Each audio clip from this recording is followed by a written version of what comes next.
अस्सलाम वालेकुम दोस्तों, आज की वीडियो में हम दो बड़ी अपडेट आप लोगों के साथ शेयर करने वाले हैं। एक अपडेट कुवैत में इंटरनेशनल फ़्लाइट के हवाले से, ख़ास तौर से जिन 32 देशों पर पाबंदी लगी हुई है उसकी समीक्षा, उसका जो जायज़ा है वो लेने के हवाले से एक अपडेट जारी हुई है जो कि कुवैत कैबिनेट की तरफ से जारी की गई है। और दूसरा जो अपडेट है वो एक और गल्फ़ मुल्क ने अपनी इंटरनेशनल फ़्लाइटों को ओपन करने का ऐलान कर दिया है। और किस तारीख से फ़्लाइटें चालू की जा रही हैं और कौन सा वो गल्फ़ मुल्क है, चलिए मैं आगे आपके साथ अपडेट में शेयर करता हूँ।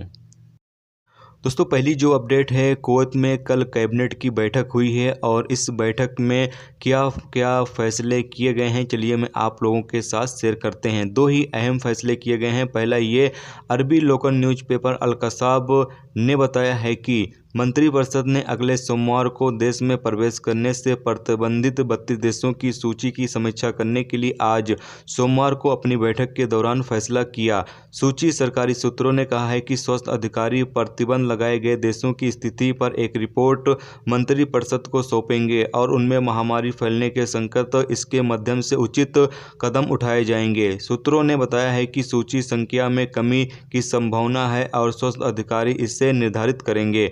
और इस सप्ताह देश में नए कोरोना मरीजों की संख्या पर एक रिपोर्ट पेश की जाएगी और नए एहतियाती कदम उठाने की आवश्यकता है। यानी कि कुवैत में जो एहतियाती इंतजामात हैं उसको और सख्त करने की ज़रूरत है। इसके अलावा कुवैत के कैबिनेट ने कुवैत में रहने वाले कुवैती शहरियों और गैर मुल्कियों से अपील की है कि कुवैत में जो मिनिस्ट्री ऑफ हेल्थ के रूल्स रेगुलेशंस बनाए गए हैं उसको तमाम लोग फॉलो करें। साथ में मुंह पर मास्क का इस्तेमाल ज़रूर से करें। इसके अलावा जो समाजी दूरी के वसूल हैं उसको भी तमाम लोग अपनाएं, यानी कि फॉलो करें, ताकि कुवैत में जल्द से जल्द कोरोना वायरस की जो बीमारी है वो ख़त्म की जा सके और इस पर कंट्रोल पाया जा सके। क्योंकि अभी कुवैत के अंदर कोरोना वायरस के केसेस जो हैं वो फिर से बढ़ने लगे हैं और इसीलिए ज़्यादातर अभी इस हवाले से अपडेट जारी हो रही हैं कि लोग मुंह पर मास्क का इस्तेमाल लगातार करें और साथ में एक शख्स से दूसरे शख्स के बीच में 1 से 1.5 मीटर की दूरी बनाए रखें।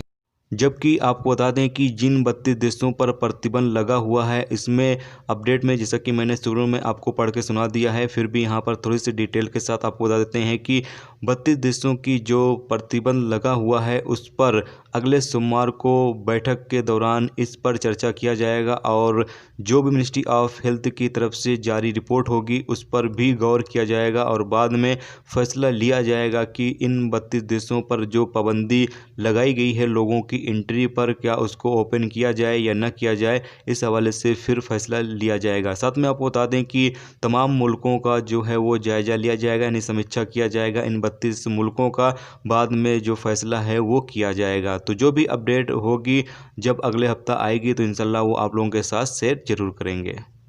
दोस्तों, अगली अपडेट ये है कि आधिकारिक ओमान न्यूज़ एजेंसी ने कहा है कि ओमान सरकार ने ऐलान किया है कि 1 अक्टूबर 2020 से ओमान में इंटरनेशनल फ़्लाइटें फिर से शुरू की जाएंगी। याद रहे कि मार्च से ओमान में इंटरनेशनल फ़्लाइटों को कोरोना वायरस की रोकथाम के लिए सस्पेंड कर दिया गया था, जबकि अब 1 अक्टूबर 2020 से इंटरनेशनल फ़्लाइटें फिर से शुरू करने का ऐलान कर दिया गया है। साथ में ये बताया गया है कि अभी तक ये शेड्यूल जारी नहीं किया गया है कि अभी इंटरनेशनल फ़्लाइटें ओमान जो है वो किन मुल्कों के लिए चलाने वाली है, किन मुल्कों के लिए नहीं चलाने वाली है। जबकि इस हवाले से जो स्वास्थ्य अधिकारी होंगे और साथ में जो कंपनियां होंगी वो इस पर बातचीत करेंगी और इस पर समझौता करेंगी कि किन मुल्कों के लिए अभी फ़्लाइटें जो हैं वो ओपन की जाएंगी, किन मुल्कों के लिए ओपन नहीं की जाएंगी। तो जब भी आगे इस हवाले से कोई और अपडेट आएगी तो वो आप लोगों के साथ शेयर जरूर करेंगे। तो आज की वीडियो में दोस्तों बस इतना ही। उम्मीद करता हूँ ये वीडियो आपको पसंद आई होगी। पसंद आई है लाइक और शेयर जरूर करें। चैनल पर नए हो तो चैनल को सब्सक्राइब करके साथ में वाले आइकन को जरूर प्रेस कर दें, जिससे जब भी मैं कोई न्यू वीडियो डालूँ उसका नोटिफिकेशन आप दोस्तों को मिलता रहेगा। चलिए दोस्तों, मिलते हैं नेक्स्ट वीडियो नेक्स्ट टॉपिक के साथ। जब तक अपना ख्याल रखें। खुदा हाफिज़।